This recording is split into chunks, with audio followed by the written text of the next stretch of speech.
With hip replacement, there are many different implants available to us. There have been some recent innovations in the materials as well as the implant types that we use. The standard hip replacement implant involves a metal socket with a plastic liner with a metal stem that goes into the thigh bone with an artificial ball. There are different materials we use for the ball. This particular one is made of a ceramic composite. There are metal balls and there's different indications for each, but in general, this is the standard type of hip replacement where the plastic liner becomes the bearing surface and it's locked into the socket.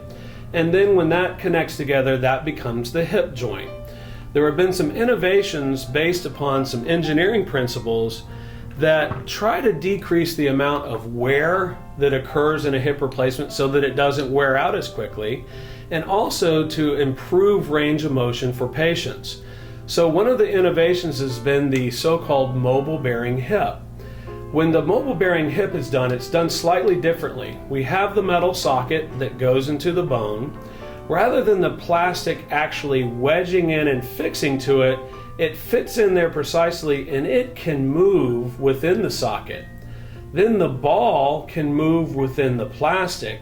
So in fact, we get 2 degrees of freedom of motion. We get motion at the ball and the plastic interface. We also get motion at the plastic and the socket interface. So because of that, we have much more degree of freedom of range of motion. So patients are able to move more naturally without fear of impinging on their hip or possibly causing dislocation. So this newer implant gives better range of motion, less risk of dislocation, and in fact has potentially much greater wear properties that it will last longer in time.